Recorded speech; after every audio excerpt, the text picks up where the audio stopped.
I went live. It worked. All right. All right. So just wait maybe for some people to join before we get going with everything. Yep. All right.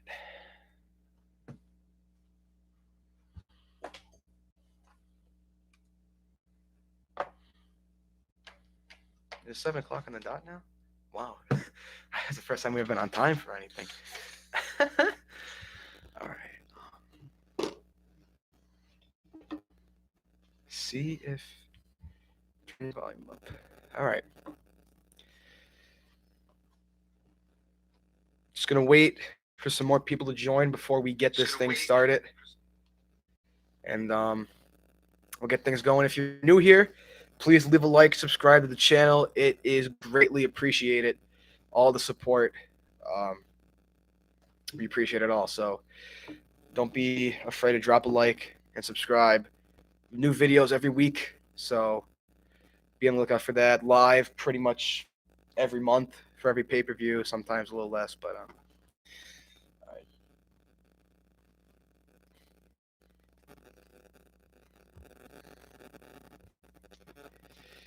So, if you guys don't know, tonight UFC 262 Oliveira versus Chandler, main card at 10 o'clock, live in Houston from the Toyota Center in Houston, Texas.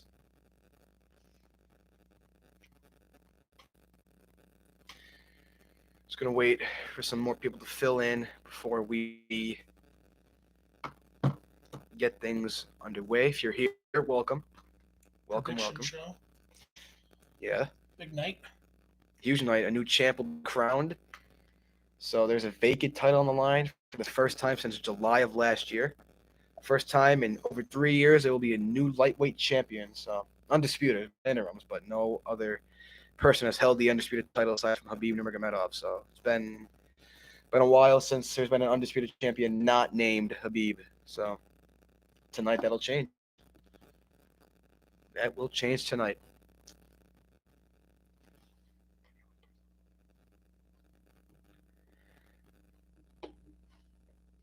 All right.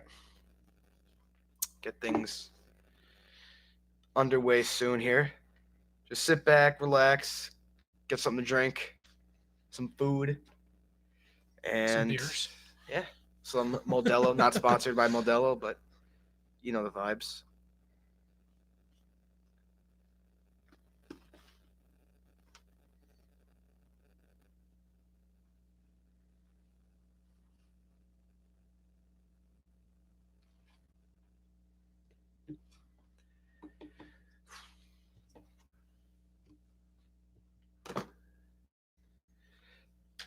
All right. Hopefully, we'll get some more people to join soon.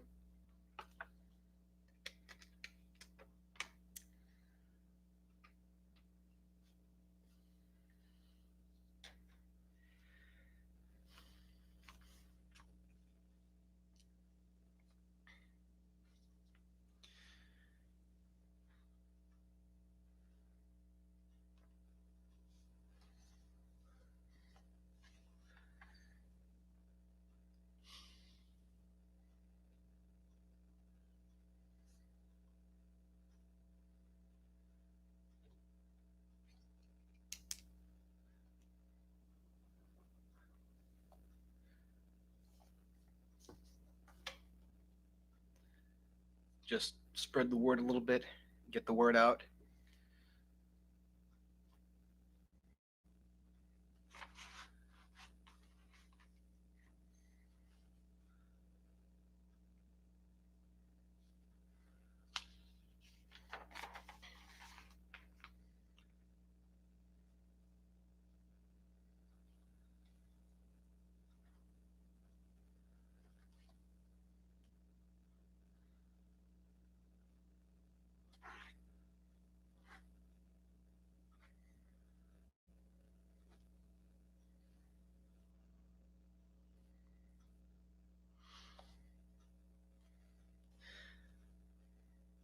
I would say sorry for the inactivity, but they don't have a lot of viewers at the moment. But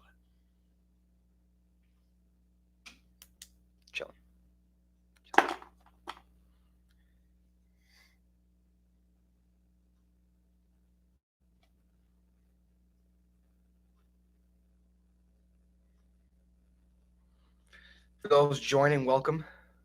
Welcome, welcome. We'll get things started in a couple of minutes here, live from the underground studios. Throwing the leather.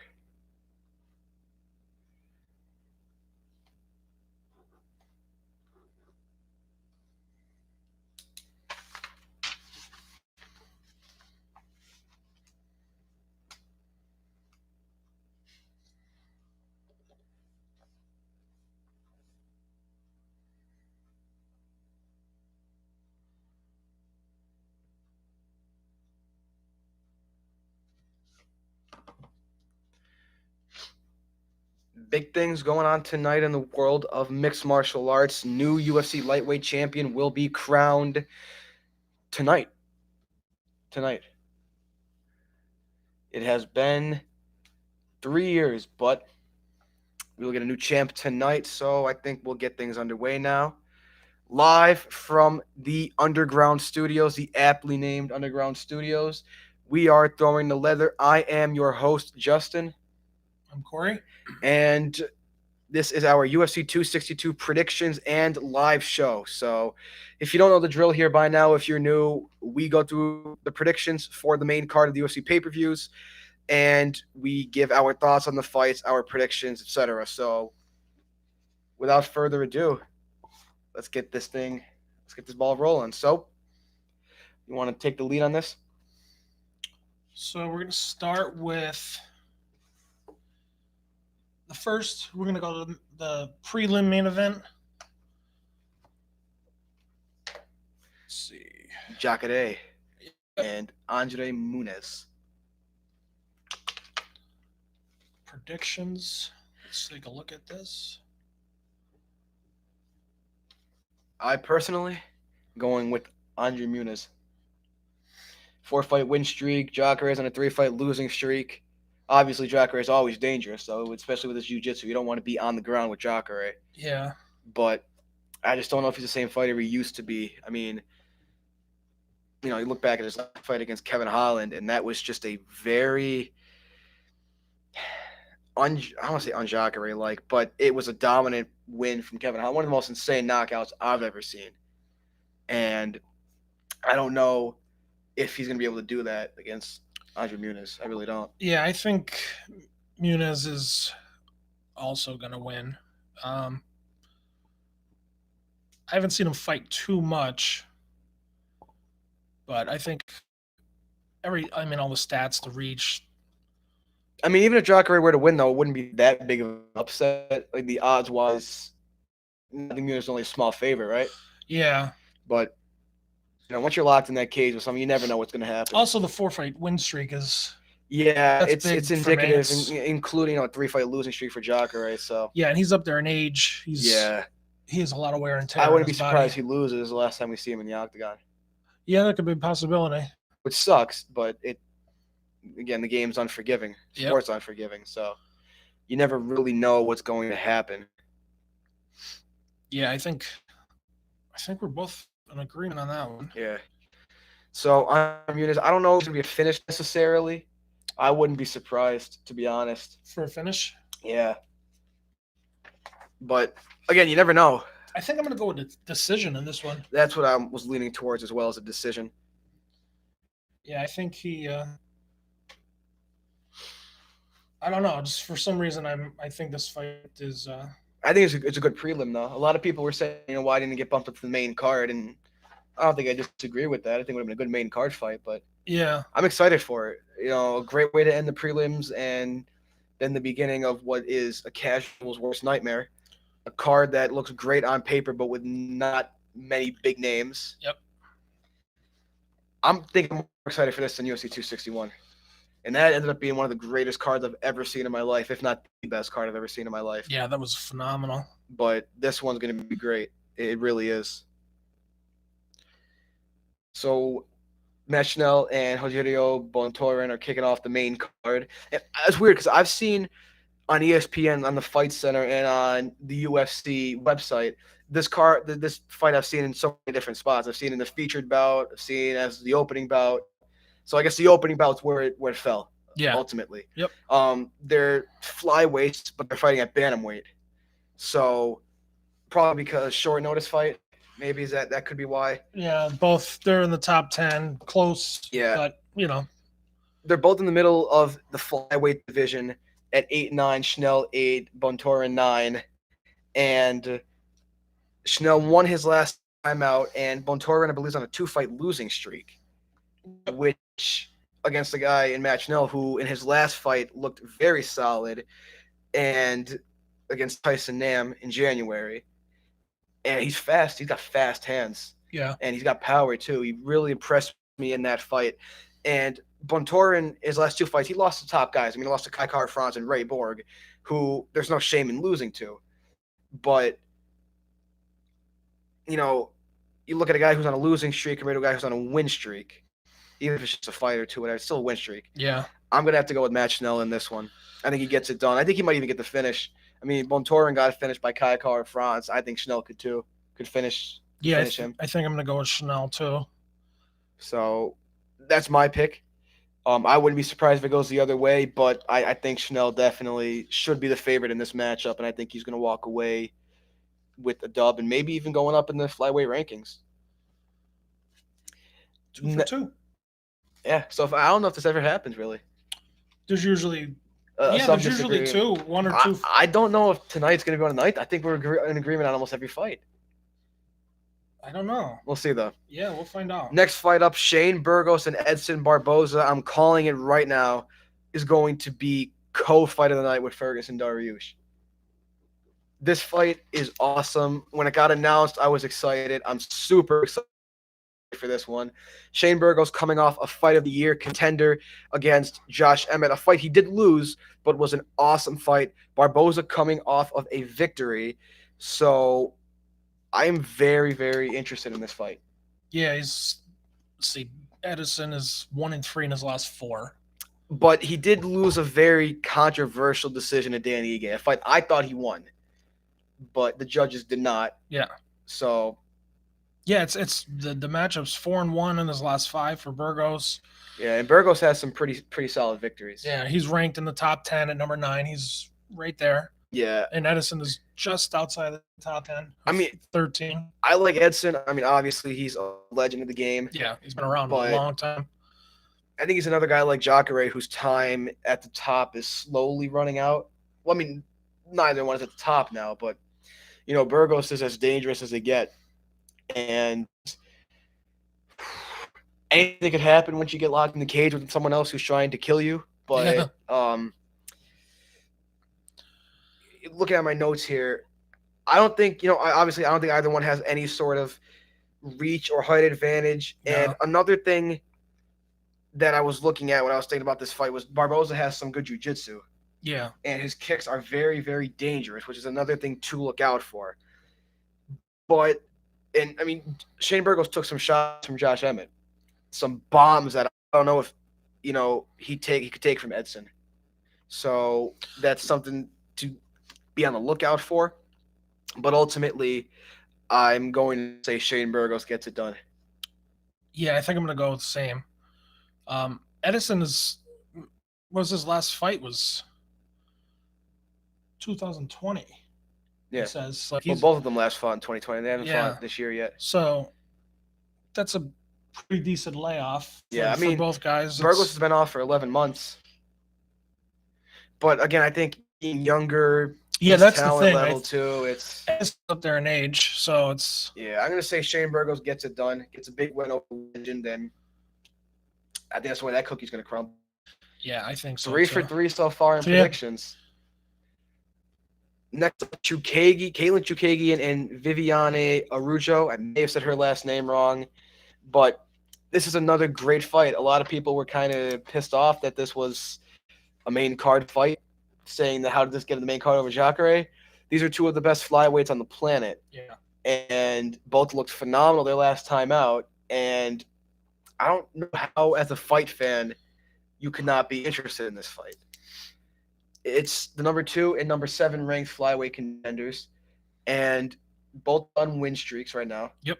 So, yeah, Caitlin Chukagi in one. Who she beat? She beat Cynthia Calvillo in November, and Araujo just beat Roxanne Modafferi in January. She's 5-1 her last, and then Caitlin is 2-2 coming off her last 4. But like you said, She's also beating the top of the division. Yeah, and it's faced 2 the wins. top, where Araujo hasn't faced near the level of competition that Chukagian is. Yeah, I think that's a big thing to look out. Like, Araujo looked good against Roxanne Modafferi, but Roxanne Modafferi is not as talented as Caitlin Chukagian. Yeah, that's something you got to look at and take into account. Yeah, I think we're gonna go 4 for 4 on this. Yeah, Chukagian. Yeah, I mean, Chukagian's boxing is significant, and Roxanne Modafferi landed a shot on Araujo that hurt her. And I think Chukagian's got more power and better skills, and I think it's going to allow her to maybe even get a finish in this fight. You know, Araujo has some good jiu-jitsu and ground moments, but I just think Chukagian gets it done. I really do. Her takedown defense is solid. Her boxing, her striking is solid. And, I mean, yeah. She's fought the top of the top and beat, for the most part, the top. And with Andrade and Valentina being the most notable exceptions, but the most dominant champion in the UFC, not named Amanda Nunes and maybe Kamaru Usman now. Yeah. And former strawweight champion Andrade. She has a pretty good leg reach too. Yeah, so 6.5 inches there. Yeah. Yeah, that's. I think those are good. Yeah. It's going to allow her to not let Araujo in the pocket. Yeah, that's what the big thing is. Keep her on keep her on the jab. Yeah, exactly. Like, just keep her out on that distance, because she's pretty 5'9". Yeah, that's definitely a big deal. I would tend to agree with you on that as well. And does she have a reach? The reach is the same. Yeah, but I still think Chukagian's just too talented, for Araujo at the moment. This is a big test, and I don't think she's going to pass it. Yeah. Yeah, I think it's the same. Yeah. I mean, that leg kicks too. The T kick is going to keep her on that. It's going to keep her. She's going to have to use kicks to keep her at range and to not let her get in the pocket, keep her on the outside, and I think that's where ultimately this fight goes in favor of Chukagian. Yeah. And she might get a title shot off this. Yeah. Being that flyweight is so unstacked right now. Number 2, you can't go any higher. No, I mean number 1, but what? Yeah. I mean, with Andrade losing her last fight, she might jump ahead of her. Yeah, she's gonna jump that. Yeah, but again, even if she does fight Valentina again, I don't see that going any different. I don't think there's anybody competing with Valentina except for Amanda. And even then, I'm an Amanda fan. I don't know if beats Valentina. We need to see that fight. I mean, Dana's like, there's no need for it. No, Dana, there isn't. There's a huge need for it. Neither one of them has any competition in the other division, 3 divisions that they reign over. Yep. There's no way that fight makes no sense. There's no way. No way. It only doesn't make sense if you don't want one of them to lose. Yeah. Next up, the co-main event. Tony El Kukui Ferguson and Beneil Dariush. This is a fight that I don't know. You go ahead on this one. I don't even know where to start with this fight. All right. So let's see. Dariush is 5-0 in his last 5. Yeah, and he's had some pretty impressive wins. Ferguson is 3-2 in his last 5. Yeah. I don't want to bring that up. His last 2 fights, I can't. Let's see. Ferguson's reach is 76.5 to 72, so that could be a huge advantage. Yeah, but Tony's just so unorthodox. I think he's all over him. You never know where he's going to go and what he's going to do. That's the big thing with Tony Ferguson. I mean, which one is going to fight tonight? Yeah, if it's a Tony Ferguson that fought in 2020, it's going to be Beneil Dariush taking this one. I think I'm going to have to take a mulligan on this one. You're not picking? I don't think I could. I just think it's too close. I really do. He's taking a forfeit on this pick. I think I'm just going to have to put this in the 1 column, whatever I am, and then 1, put it as a draw or no I'm taking no contest on this one. Instead of picking who I think is going to win, I'm going to give my thoughts on what each fighter needs to do to win. For Tony Ferguson, it's to show up like pre-2020 Tony Ferguson. Mm-hmm. Because if El Kukui shows up, it's going to be not an easy night. No matter who wins, it's not going to be easy. But it's going to be a much easier night for Tony Ferguson. Yeah. Not easy, though. I don't want to misconstrue my words. No matter who wins, this is not going to be an easy fight. It's going to be super competitive. Yep. But if the Tony Ferguson that fought in 2020 shows up, then I have Dariush. But again, I think what Tony needs. I've been saying this for a while now that Beneil Dariush is the dark horse at lightweight, and I still think that. But another thing that is you need to take in well, everyone needs to take into consideration is that this is the most difficult opponent he's fought. Yeah. He's fought some tough guys, but he's never fought someone like Tony Ferguson. And I don't know if Beneil, for the pressure that comes with fighting Tony Ferguson on the co-main event of a sold-out pay-per-view, I don't know if he's built for those moments. We'll find out tonight. Yeah, for sure. This is a make or break. Yeah, I mean, for Dariush, it's not that big of a deal because he's 6-0 in his last 6 fights. So 5-0. No, I had 6-0. My bad. That's right. Either way, 5 or 6 wins. I mean, he's undefeated. Exactly. And can he handle the bright lights of the co-main event on one of the biggest pay-per-views of the year, sold out crowd against Tony Ferguson, who's one of the biggest stars in the sport?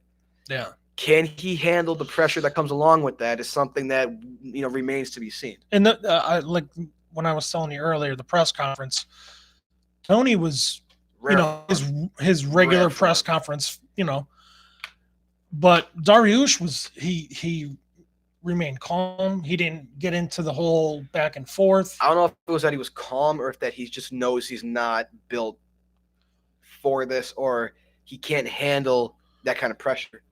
I don't know. I think I'm at the opposite. I mean, I get what you're saying with the pressure and this is going to be a huge moment for him. I think he's just a calm guy. Like he's never been one for trash talk, and I don't think that's going to change with Tony Ferguson. Yeah, he's not going to get him out of his routine of what he does. The question is Tony in his head.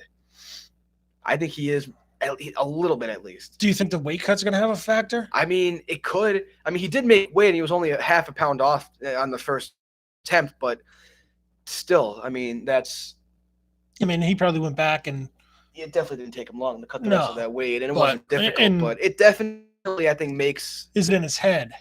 Yeah, like, I missed a little bit of weight.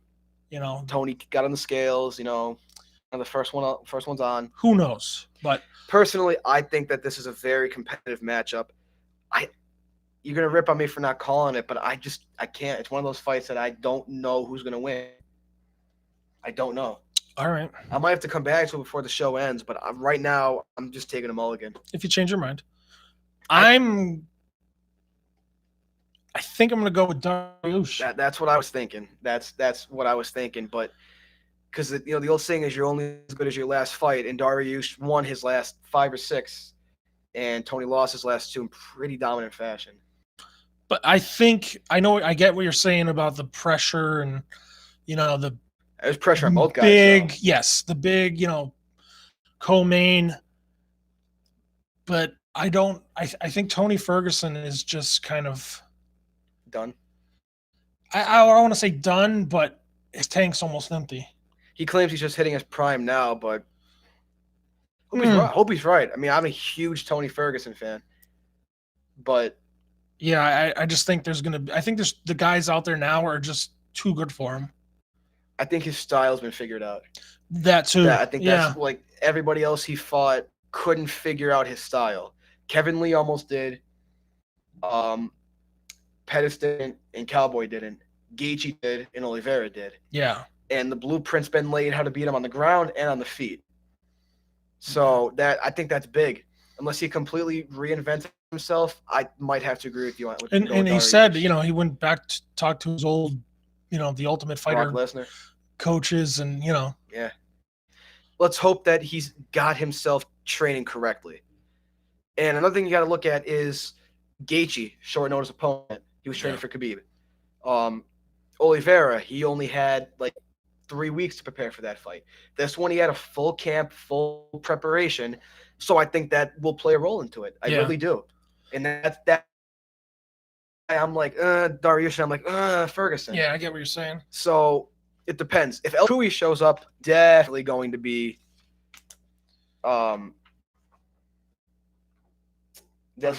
Ferguson. But time will tell. It's gonna get to be seen on that one.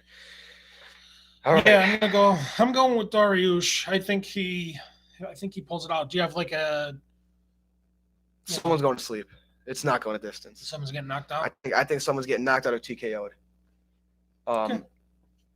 The only thing is Tony's so tough. I don't know if he'll be able to get finished.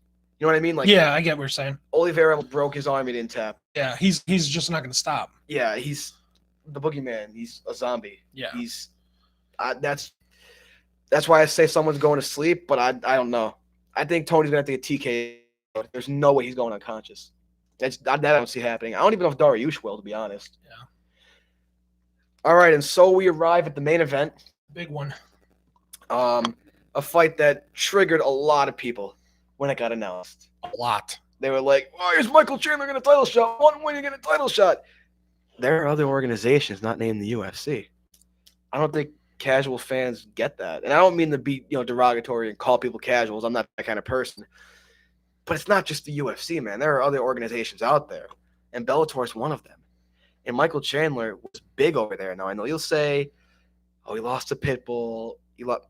Yeah, that was an early stoppage. And who's in the UFC and who's not?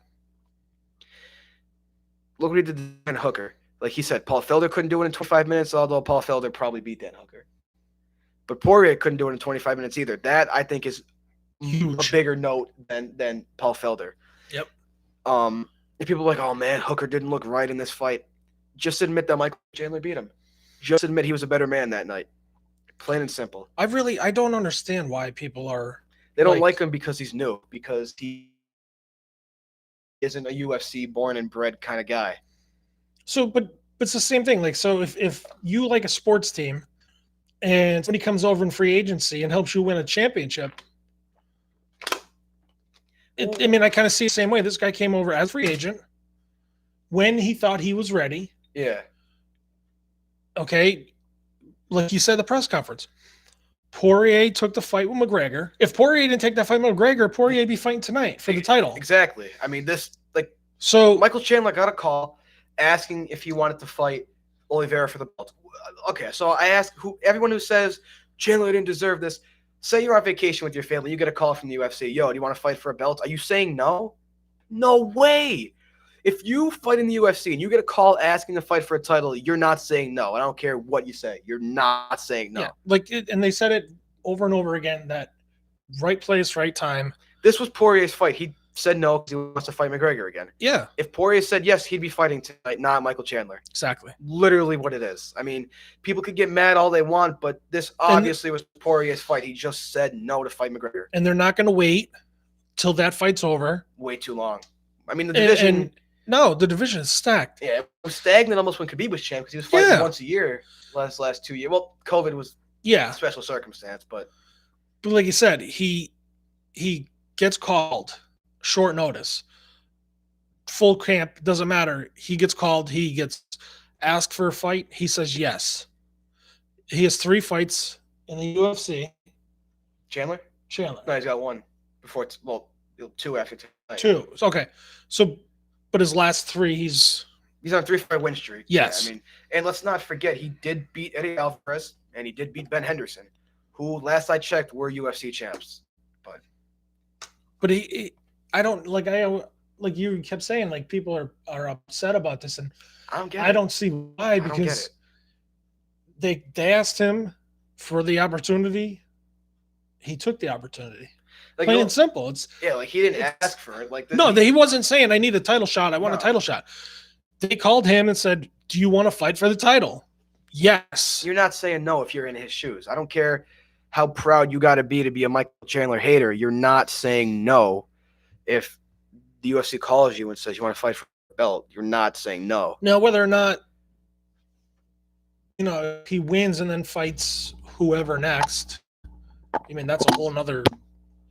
Yeah, that can get tricky too, because whether he fights Conor next or it all depends on Poirier or that whole thing. It could be Poirier, it could be Conor, possibly Gaethje. It could be Gaethje. It could be, I think more than likely it's going to be Conor or Dustin. Now, do I think? See, there's a lot of things to get into. Like, say Chandler wins tonight, and Conor beats Poirier in July. More than likely, Conor's going to want a title shot, and being that he's Conor, the UFC will give it to him. Does he deserve it? No, I would say Gaethje deserves it more than him at that point. Yeah. But again, it's Conor. The UFC is not going to say no to Conor McGregor. And So, money. and again, I think Chandler and McGregor is a huge fight. I think it's bigger than Ngannou Jones, but people rip on me for that one. But which is not going to happen, apparently, by the way, per Dana White. So, well, I don't know if he said it came officially, but he said that Stipe is next for the winner of Ngannou and Lewis. So that pretty much eliminates John Jones, which I understand where he's coming from, but John Jones should get a bit of a pay raise, but not $30 million. It's not even Conor money. I mean, it's just not. But the whole, I think he knows who's going to get the next shot. He can say, we'll see what happens. Nah, you know that the winner of that fight is going to fight for the belt next, regardless of who. If it's Poirier, he deserves it, no doubt. Oh, if Poirier beats McGregor, he's definitely get a shot at the title. It's not even close at that point. Now, if Oliveira wins, everybody's going to come back and say, "Oh yeah, I definitely. told you he shouldn't have got a title shot." Definitely. And listen, man, like I'm a Michael Chandler fan. One of the first. When I first got into the sport back in 2019, I'm semi-new fan. I'm not going to sit here and, sell you wolf tickets. But when I first got into the sport, one of the first Bellator events I watched was Fedor versus Rampage. And one of the first 2 or 3 fights into the card, I watched Michael Chandler fight Sidney Outlaw. And I became a fan of his fighting style and a fan of him ever since. Watched, a bunch of his old fights, said, I hope this guy comes to the UFC, because he's going to be a champion. And that could become reality tonight. Yep. It could be. And I think it's going to become reality tonight. Yeah. I mean, Oliveira's no slouch. No way. I mean, again, he's never fought anybody like Michael Chandler, especially on this win streak. Yeah, that's the thing. To act like he's not a savage is just he's wrong. 5-0 in his last 5. And he's on an 8-fight win streak, I think. No, I mean, total, his last... Oh, it's just his last 5? Yeah. Okay. But then he's, out of his last 10, he's 9-1. Yeah. With an 8-fight win streak in there, right? Yeah. Now, the only 2 really, really top talents he fought were Kevin Lee and Tony Ferguson. The only elite talent he fought was Tony Ferguson. But, that's where I'm like, okay, win streak is nice, but he didn't fight anybody like Michael Chandler. So that's where I get iffy on the whole. And let's see the rank. Oliveira's 3, Chandler's 4. So just looking at Chandler's win over Dan Hooker. Say what you want, but that was impressive. That was really impressive. Looking at the rankings. So obviously Poirier's 1. Gaethje's 2, Oliveira, Chandler. Those are the top 4. And then Ferguson's 5. Now, let's say Poirier wins. He gets the winner of this fight. No doubt. After that, say Ferguson wins tonight. Would you do Ferguson McGregor? Or would you move Ferguson up to Gaethje? I would have Ferguson rematch Gaethje. Yeah, well, I think first thing you need to do is here's what I would do if I were Dana White. But again, I'm not. But although I do own 2 shares of Endeavor, so I kind of am part owner of the UFC. So I am part owner. But if I were Dana White, I would wait and see what happens after the Conor and Poirier fight. So say Michael Chandler wins tonight and Tony Ferguson wins tonight. Mm-hmm. They both win. Okay. Chandler's champ. Ferguson's number 5, but he'll probably move up because Chandler's out of the rankings and he's in the champ spot now. I would wait and see what happens with Poirier and McGregor, because if Poirier wins, he fights for the belt next. Yep. And then I would say maybe Ferguson and Gaethje. Yeah. But and then Conor go back to welterweight and fight Masvidal or Nate Diaz, because I think he's on that lightweight. If he can't beat Poirier, he's not going to beat any of the other guys. No. That's just he's not going to beat Gaethje. He's not going to beat Oliveira. Oliveira is a nightmare matchup for Conor McGregor. Yep. He might beat Ferguson, but I think out of all of them, the only person he beats is Ferguson. out of the top 5, yeah. I mean, the top 10, I think he gets some wins. Like, I think he beats Yeah, I think he beats Dan Felder, Hooker, but yeah, no one. I mean, Dos that's Anjos. You know, like that fight was supposed to happen. yeah, but that's ship and sailed on that one. That has no luster like it would have 5 years ago. But if Conor wins, I would give Gaethje the shot against Chandler or Oliveira, and have Ferguson rematch or fight the loser of tonight, whether it's Oliveira or Michael Chandler or Poirier. I mean, there's so much you can do. There really is, and I don't know if there's a right answer or a wrong answer. Yeah, I don't think Conor, even if he wins getting a title shot, is a right answer. Now, can you see Poirier getting a title shot even if he loses to Conor? No, I think Gaethje would get it then. I think Gaethje would get it then. I think he deserves it. Do you think he deserves it more than Poirier? Even with a loss over Conor?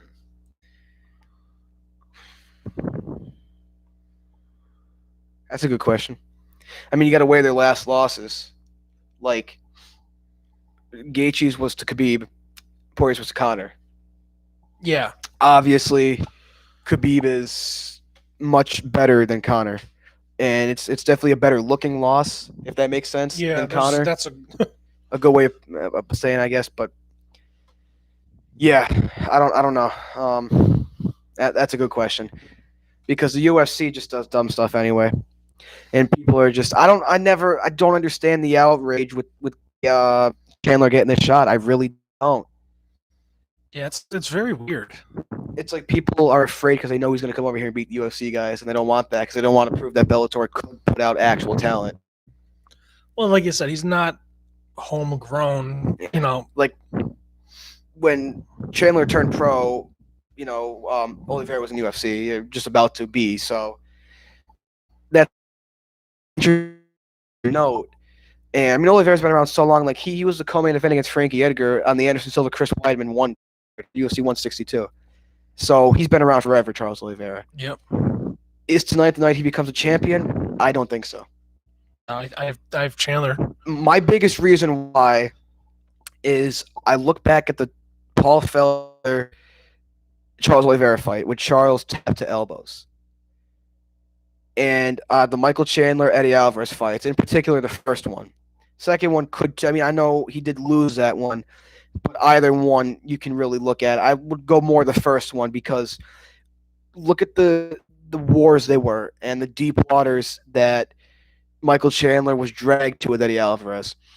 If Chandler can survive that, I don't think Oliveira can. No, I really don't. Now, again, Chandler, I think his big thing is do not wrestle with him.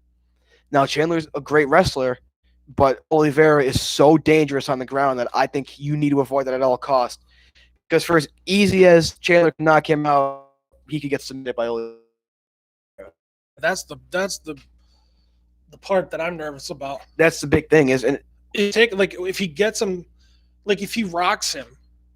Oliveira can knock you out too, though. He's very dangerous. Yeah, but I mean, very if dangerous. He rocks him and, he goes to the ground. Would Chandler like just dive in, or is he gonna pick his spot? See, Maybe, that's if I'm Michael Chandler, if I'm in his shoes. I'm training more so to stuff takedowns than to use them in as an offensive tactic. Mm-hmm. I think against Dustin Poirier it would work. I think against Justin Gaethje it would work. I don't think it would against Charles Oliveira. No way. Charles Oliveira is too good on the ground. And Michael Chandler is good on the ground. I'm not saying he's not, but I don't know. I think he's stronger. I think Chandler's stronger in every aspect. Yeah, he's strong. He gives short guys like me hope. So I think I'm going to go Chandler. I don't think this fight goes the distance, whether it's an Oliveira submission or knockout or a Chandler knockout. I think I'm going to go. I mean, I'd like it to go a little longer because I think every fight in the last pay-per-view was. Everyone was a finish. It was neither one went past the second round. Yeah. I'm going to go third round finish for Chandler. I'd like this to be a 5-round war, but in all likelihood, it's a second or third round finish for Michael Chandler. Yeah, I don't think Oliveira. I think Oliveira. He's gonna just break his will. Yeah, that's the thing that I'm saying. Like the intangibles, the stuff that you don't see. Like, can Oliveira swim in these deep waters? I know it's cliche, but can he swim in the deep Can he waters? get nasty? Exactly. I think Chandler's just got like Chandler, he does it all the time. He That's the flips thing. that switch when he gets in there, and he just like There's no breaking Michael Chandler's will. There's just not. he gets nasty and just Yeah. There's no breaking Michael Chandler the same way you could break Oliveira. And it's not easy to break Oliveira, but it's possible. Paul Felder showed it. And I think Michael Chandler is better than Paul Felder. oh for sure. No offense to Paul Felder, I'm a big fan of his, but I think you got to look at this. Forget that if you don't like Michael Chandler, and just look at this from a pure technical aspect. And if he goes to the ground, not just the ground, but like ground and pound, Michael Chandler's ground and pound severe. And if Oliveira got tapped by Felder with elbows, can he survive him from Michael Chandler? Yeah. So here's my other thing with Dariush. Dariush wins, and let's say Chandler wins tonight. Right. He's fighting Poirier. Let's say Chandler wins, Poirier wins. Those two are next. That's definitely going to happen because that's a big time fight. So no doubt. If you're the UFC, if Dariush beats Ferguson, where do you go there? Do you go Gaethje? Do you? I think before you make any other matchups, you got to wait till what happens in July. From McGregor Poirier. Oh yeah, I really do. Yeah, after that, we'll just say Poirier gets the title shot. He's fighting Chandler. Then I would say Dariush and Gaethje. You would bring him all the way up. Yeah, I mean, yeah, I think he would prove that he deserves it. I do. If Ferguson loses, I mean, the only other option would be he's not Oliveira. Mm-hmm. Yeah, that's a possibility. Or McGregor, but I don't see that happening. McGregor won't happen. No, he's not a big enough name for Conor. Yeah, I don't know. That's a great question. I think it would be. I mean, if I'm the UFC, if it depends on obviously tonight's fight and how Dariush, if Dariush goes in there and destroys Ferguson. Yeah. I mean, I still if he wins impressively and finishes with a TKO, submission, whatever, then I think 100% he's ready for Gaethje.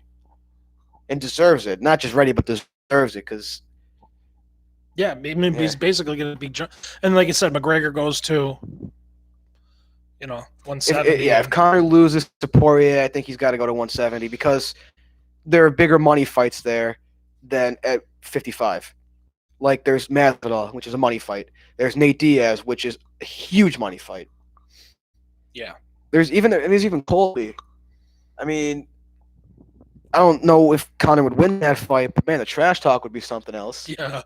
I really think if McGregor loses to Poirier, the next matchup is Masvidal. I don't see anybody else. Yeah, they're both on 2-fight losing streaks, nowhere near a title. It makes sense. And Conor looks better at 170 than at 55, in my opinion. And like you said, the trash talk for that would also be good. The thing you got to look at, though, is with Conor, if he loses to Poirier, and even his last win was against a guy who was 0-6 in his last 6 fights. That's not a good look for Conor. It's just not. No. And I think boxing hurt him because his stance and his style got so changed that I don't know that and the money. Yeah, I don't think he has the hunger. No, I mean he's the highest paid athlete on the planet. Yeah, I just think he's just let me collect more money. I don't think he just sold Proper 12 for what, almost $700 million. Like the man does not need any more money that the UFC can give him. Yeah. He makes like what $5-10 million maybe on a fight, which compared to the $700 million he's about to get for Proper 12 is literally nothing. Yeah, I think he might even go back to boxing if he loses to Poirier. That's a whole nother show. Give him Jake Paul and let Jake Paul finally get knocked out. That's a whole nother show. Yeah. Speaking of boxing, Bob Arum, who is very trustworthy, said that on August 14th they secured a pay-per-view date for Fury Joshua. Now, will that actually happen? That is yet to be seen.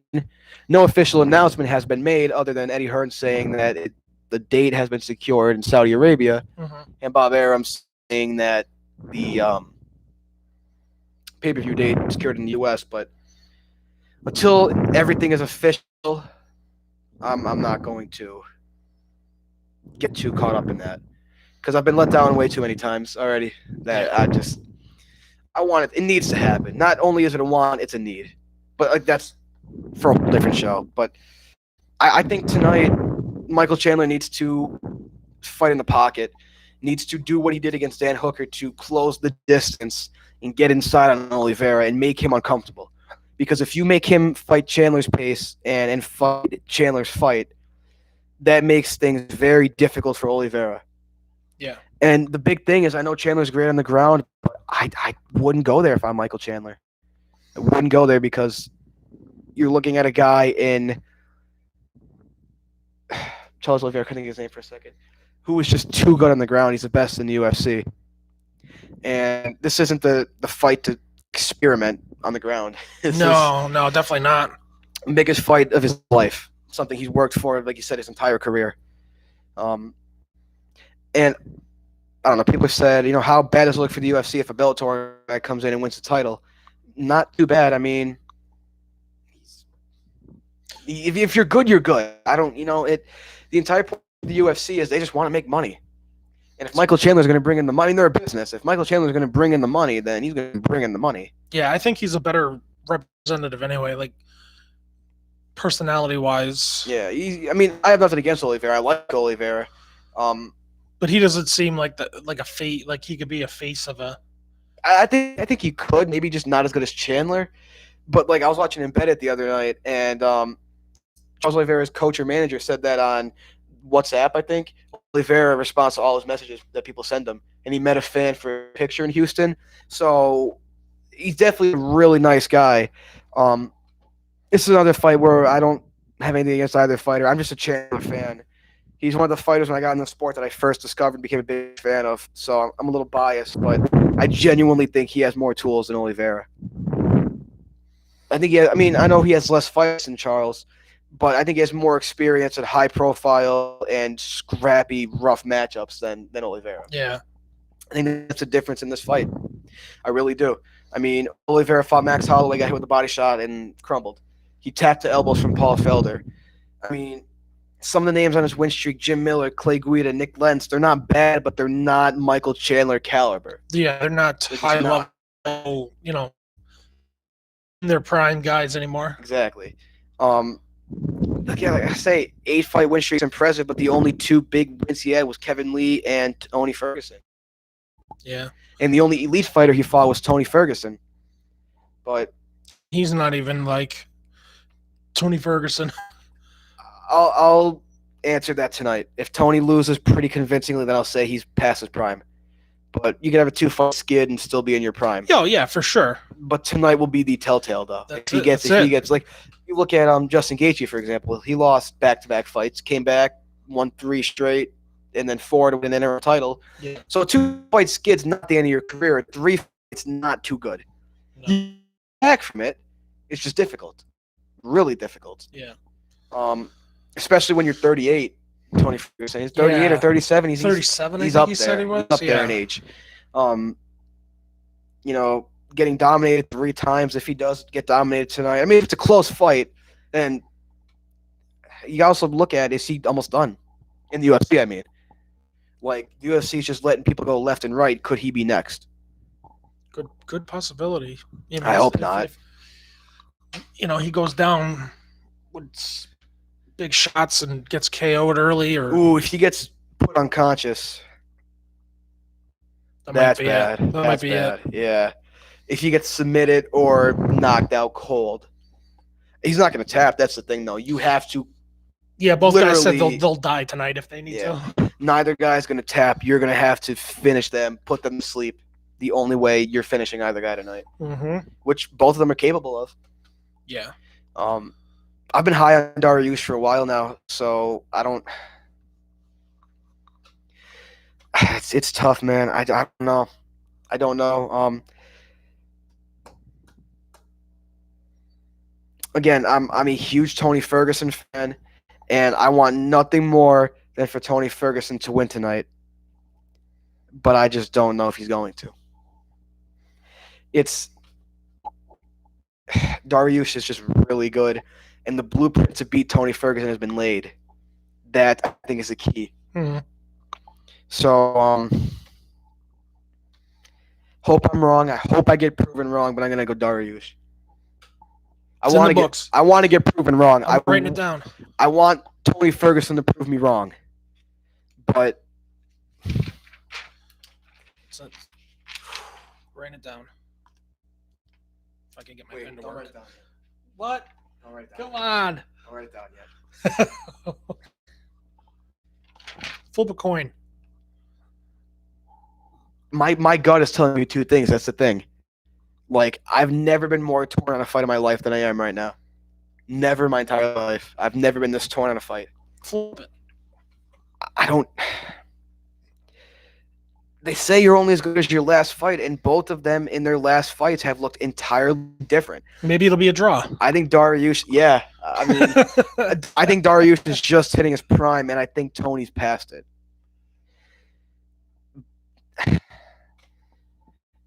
The big thing for Ferguson is to come out like El Kukui. And just, I mean, Dariush did almost get finished by Drakkar Klose, who got finished by Jeremy Stevens and didn't even fight him. So,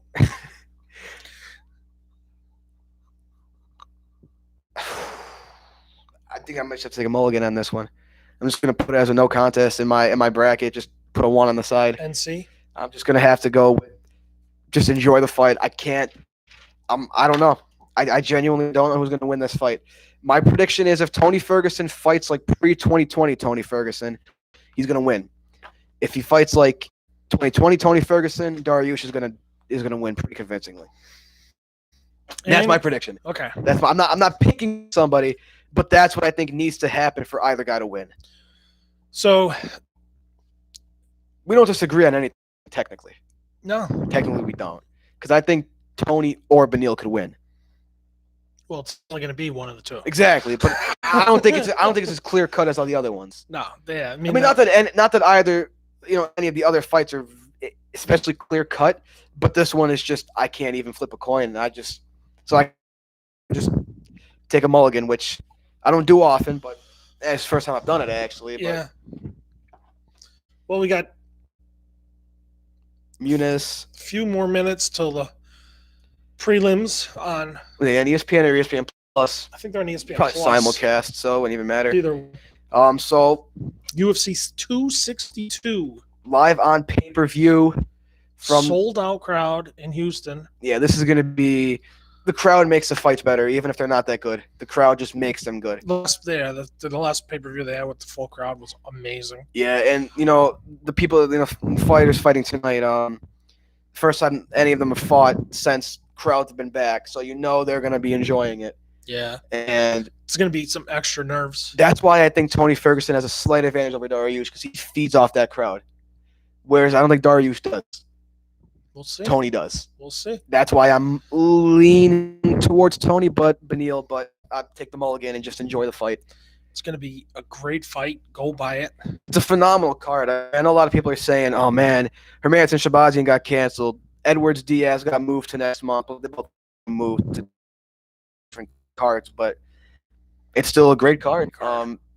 Casual fans, and I don't mean this in a bad way, might not think it, might see it and say, it's got 3 potential fight nights on it.